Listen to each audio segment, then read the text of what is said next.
अस्सलाम वालेकुम जी। आज हम नेक्स्ट पढ़ेंगे रेडियो एक्टिविटी। देखें, नेचुरली ये बात ऑब्जर्व की गई है कि कुछ एलिमेंट्स जिनका एटॉमिक नंबर जेड जो है यानी चार्ज नंबर 82 से अबव है, वो नेचुरली अनस्टेबल है। वो कुछ इनविजिबल रेडिएशन जो है ना वो इमिट करते हैं, जो कि फोटोग्राफिक प्लेट को जो है ना डैमेज करती हैं, जिससे उनकी प्रेजेंस का पता चलता है। तो ये एलिमेंट्स जो है वो रेडियो एक्टिव एलिमेंट्स कहलाते हैं, और ये फिनोमिना जो है रेडिएशन इमिट करने वाला, ये रेडियो एक्टिविटी कहलाता है। और ये रेडिएशन जो बाहर आती हैं एलिमेंट से, ये तीन तरह की होती हैं, जिनको हमने नाम दिया अल्फ़ा पार्टिकल या अल्फ़ा रेज, बीटा रेज और गैमा रेज या गैमा रेडिएशन सिंपल। इनमें दो तो पार्टिकल हैं, अल्फ़ा और बीटा, बाकी तीसरी जो गैमा वो प्योरली इलेक्ट्रोमैग्नेटिक वेव्स है। तो अब इनकी जो डिस्कवरी हुई है वो हेनरी बैकरल ने 1896 के अंदर फर्स्ट टाइम की थी, जिसके अंदर उन्होंने यूरेनियम, जिसका एटॉमिक नंबर 92 है, उसको ऑब्जर्व किया, जो कि कुछ इनविजिबल रेडिएशन जो है ना वो इमिट कर रहा था, जो कि पेनिट्रेट कर सकती हैं किसी भी मतलब एक ब्लैक पेपर के थ्रू, और फोटोग्राफी प्लेट जो है उसको अफेक्ट करती हैं। तो उसके बाद फिर बैकरल की डिस्कवरी के बाद फिर दो साइंटिस्ट और मैरी क्यूरी और पेरी क्यूरी आए, उन्होंने नए दो रेडियो एक्टिव एलिमेंट्स पोलोनियम और रेडिनियम जो है ना रेडियम, ये डिस्कवर किए थे, जो वो भी रेडिएशन जो है ना वो इमिट कर रहे थे, वो भी रेडियो एक्टिव थे। तो खैर इससे बात आगे बढ़ी, तो फिर जब एक्सपेरिमेंट किया गया इनके ऊपर, जैसे यहाँ देखें एक लेड चैम्बर, उसके अंदर एक रेडियो एक्टिव सोर्स रखा हुआ है, तो ताकि रेडिएशन सिर्फ एक ही डायरेक्शन में इमिट हो पाए, क्योंकि लेड चैम्बर जो है ना रेडिएशन को अब्जॉर्ब कर लेता है। जब वो इस तरफ रास्ता है उनके निकलने का, तो यहाँ से निकलेंगी। सामने देखें हमने इलेक्ट्रिक फील्ड लगाया वैक्यूम चैम्बर के अंदर, और फोटोग्राफिक प्लेट रख दी। अगर तो वो रेडिएशन एक ही तरह की होती तो डेफिनेटली एक ही पॉइंट पे जाके स्ट्राइक करती, लेकिन वो तीन डिफरेंट पॉइंट से फोटोग्राफिक प्लेट को अफेक्ट कर रही हैं, तो डेफिनेटली वो तीन तरह की हैं। जो रेज देखें नेगेटिव प्लेट की तरफ बेंड हो गई, उन्हें हम कहेंगे इनके ऊपर पॉजिटिव चार्ज है, जाहिर सी बात है, इसलिए वो नेगेटिव प्लेट की तरफ डाइवर्ज हुई। और जो पॉजिटिव प्लेट की तरफ डाइवर्ज हुई उनके ऊपर नेगेटिव चार्ज है, और जो स्ट्रेट चलेगी उनके ऊपर किसी किस्म का चार्ज मौजूद नहीं है, और वो प्योरली इलेक्ट्रोमैग्नेटिक वेव्स हैं। अब जो नेगेटिव प्लेट की तरफ बेंड हुई उन्हें हमने अल्फ़ा पार्टिकल का नाम दिया, और जो पॉजिटिव प्लेट की तरफ चलेगी उनको बीटा पार्टिकल का नाम दिया।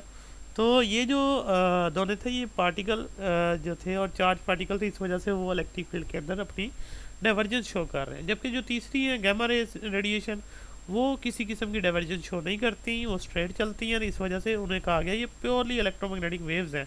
तो ये एक्सपेरिमेंट ये इन तीन की कैटेगराइज जो है ना वो करता है, यानी जो रेडिएशन है वो तीन तरह से होती हैं। तो ये एक लेड चैम्बर के अंदर होल करके वहाँ हमने इसको प्लेस किया, उसके बाद वैक्यूम चैम्बर और इलेक्ट्रिक फील्ड लगा के इस चीज़ को आइडेंटिफाई किया।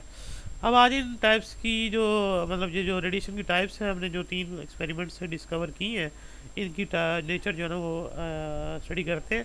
सबसे पहले alpha particle, the radiation that bend toward the negative plate are positively charge particle, these are called alpha particle. ये पॉजिटिवली चार्ज पार्टिकल, इनको अल्फा पार्टिकल कहा गया। अल्फा पार्टिकल जैसे किस तरह की, जैसे हीलियम का न्यूक्लियस हो।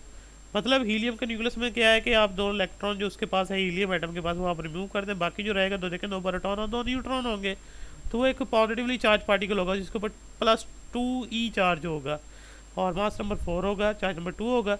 तो अल्फा पार्टिकल उसी के बराबर थे, यानी उनके पास दो प्रोटॉन और दो न्यूट्रॉन थे, इसलिए उसे हीलियम का न्यूक्लियाई कहा गया। तो अल्फा पार्टिकल के पास दो प्रोटॉन दो न्यूट्रॉन, तो मास नंबर 4 और चार्ज नंबर 2 है इनके पास। उसके बाद बीटा पार्टिकल, ये रेडिएशन जो है वो पॉजिटिव प्लेट की तरफ बेंड हुई थी, जिससे पता चल रहा था इनके ऊपर नेगेटिव ये नेगेटिवली चार्ज पार्टिकल्स हैं, और ये बीटा पार्टिकल कहलाए। अब ये फास्ट मूविंग इलेक्ट्रॉन है। अब इसका ये मतलब नहीं है न्यूक्लियस के अंदर कोई इलेक्ट्रॉन मौजूद है, बल्कि जब ये अंदर डिके होता है न्यूक्लियस के अंदर, तो तब ये पार्टिकल प्रोड्यूस होता है, और ये स्ट्रॉन्ग न्यूक्लियर फोर्स फील नहीं करता, इसलिए ये फ़ौरन बाहर आ जाता है। बाकी जो है कि न्यूक्लियर का साइज़ यानी न्यूक्लियस का जब बढ़ना शुरू होता है, तो ये इलेक्ट्रोस्टैटिक रिपल्सिव फोर्सेज जो है वो डोमिनेट करती हैं स्ट्रॉन्ग न्यूक्लियर फोर्स को, जो जिसकी रेंज बहुत ही कम होती है। देखिए, स्ट्रॉन्ग न्यूक्लियर फोर्स जो है ना वही न्यूक्लियंस को बाइंड रखती है एक छोटे से न्यूक्लियस के अंदर। उसकी रेंज 10⁻15 मीटर होती है, जो कि बहुत कम है। आज जब न्यूक्लियस का साइज़ 82 से ऊपर चला जाता है, तो न्यूक्लियंस इतने ज़्यादा हो जाते हैं कि वो उस स्ट्रॉन्ग न्यूक्लियर फोर्स जो है उसकी रेंज से बाहर जाने लगते हैं। फिर उनकी आपस में जो इलेक्ट्रोस्टैटिक रिपल्सिव फोर्सेज हैं वो डोमिनेट करती हैं, जिस वजह से पार्टिकल जो है ना बाहर आना शुरू हो जाते हैं, जिससे अल्फ़ा बीटा और गैमा रेडिएशन की शक्ल में वो डिके होना शुरू हो जाता है।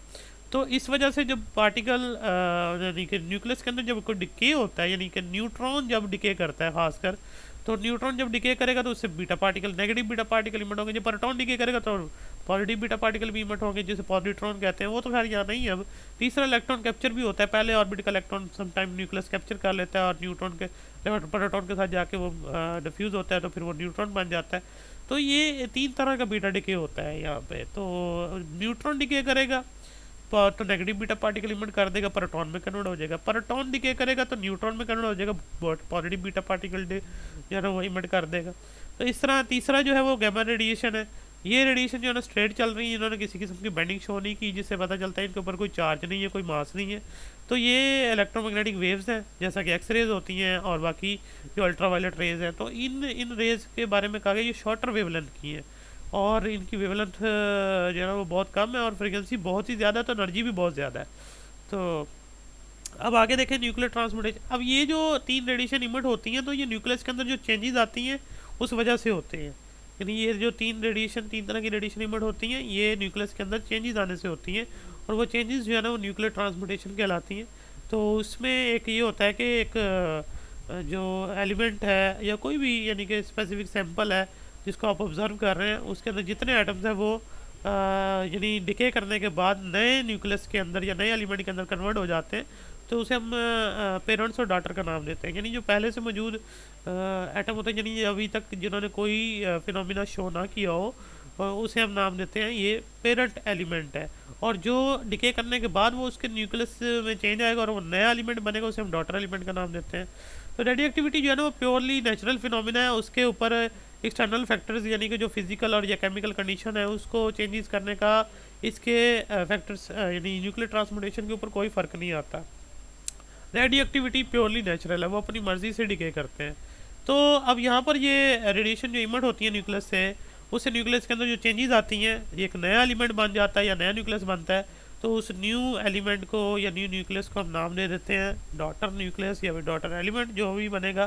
तो रेडियो एक्टिव डिके जो होगा, न्यूक्लियर ट्रांसमिटेशन होगी, तो इसमें क्या बनेंगे देखें, डॉटर एलिमेंट बन जाएगा। The element form due to change is called daughter element. जब चेंज आ जाएगा, न्यूक्लियर ट्रांसमिटेशन न्यूक्लियर डिके हो जाएगा, उसके बाद जो नया एलिमेंट बनेगा उसे हम डॉटर एलिमेंट कहते हैं। और जब ये ओरिजिनली एलिमेंट अगर मौजूद है, अभी किसी किस्म की रेडियो एक्टिविटी शो नहीं की, देन उसे हम पेरेंट एलिमेंट कहते हैं। The original element is called parent element during the nuclear changes the laws of conservation of mass, energy, momentum and charge are applicable.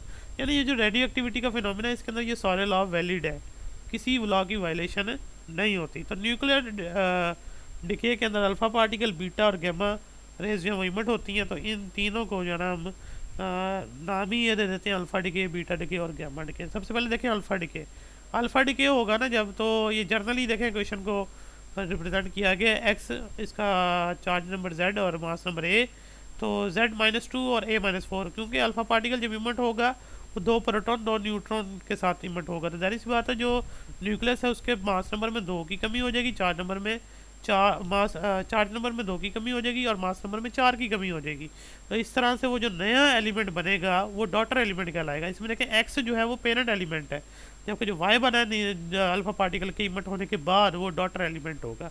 Everyday life से example है radium 88-226, ये alpha particle emit करता है mostly. तो अब देखें इसमें alpha particle जब इमिट हो जाएगा, रेडियम देखें 88-226, तो रेडॉन 88, रेडॉन गैस बन जाती है 86-222 और अल्फा पार्टिकल निकल गए 24 के साथ। तो देखें 86 और 2 मिला के वो वापस 88 और 222 प्लस 4 वो 226। Law of conservation of mass charge सब कुछ इसके ऊपर वैलिड है। तो ये यानी कि अल्फा डिके है जिसके अंदर अब देखें याद रखना है कि अल्फा डिके जब होगा तो मास नंबर में 4 की कमी आ जाएगी, चार्ज नंबर में 2 की कमी आ जाएगी और पीरियोडिक टेबल के अंदर वो एलिमेंट 2 स्टेप जो है ना वो पीछे चला जाएगा। उसके बाद बीटा डिके होगा। बीटा डिके वो करते हैं जिनके पास न्यूट्रॉन की तादाद बहुत ज़्यादा होती है।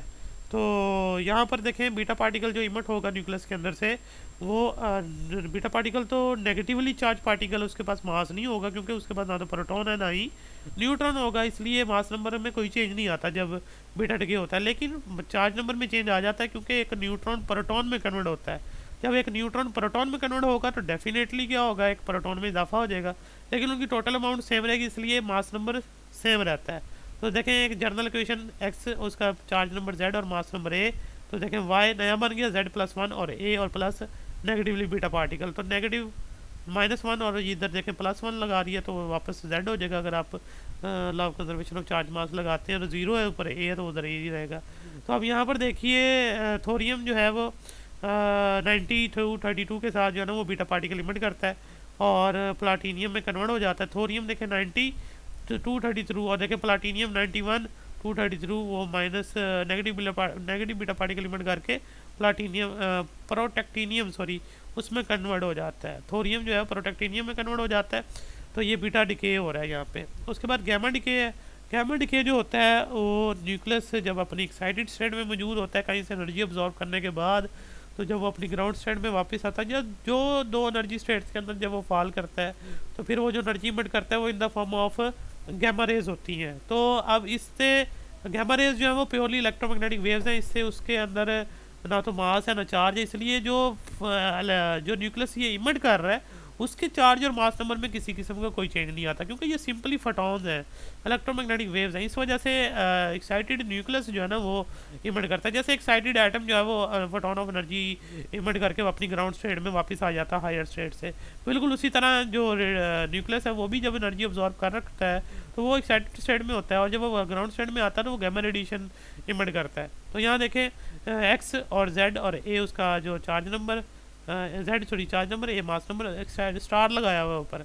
स्टार का मतलब ये है कि ये एक्साइटेड स्टेट में है इस टाइम, इसने एनर्जी अब्जॉर्ब की हुई है बाय सम मीन, और ये energy in the form of gamma radiation emit कर देगा और वो एक्स ही रहेगा, जेड और ए सेम रहेंगे, इसलिए ये न्यूक्लियस अब अपनी ग्राउंड स्टेट में वापस आ जाएगा। नॉर्मली कोबाल्ट 60 जो है वो कोबाल्ट 60 वो गैमा रेडिएशन जो है ना वो इमिट करता है, वो उसका सोर्स जो है ना लैब के अंदर यूज़ भी किया जाता है। तो ये रेडियो एक्टिविटी जो है ना ये इसके 3 तरह की रेडिएशन थी और ये 3 डिके थे। इससे न्यूक्लियस के अंदर जो पॉसिबल चेंज आता है ये वो है। और अब आगे जो टॉपिक होगा हाफ लाइफ, जिससे हमें ये बताएंगे कि जो डिके रेट है ये किन किन फैक्टर पे डिपेंड करता है, क्योंकि एक पर्टिकुलर एटम के बारे में प्रिडिक्ट करना डिफ़िकल्ट है। तो रेडियो एक्टिविटी का फिनोमेना आगे फिर इसका टाइम के बारे में डिस्कस करेंगे। अब इसमें अगर आपको कोई क्वेश्चन हो तो आप डिस्कस कीजिएगा। अल्लाह हाफ़िज़।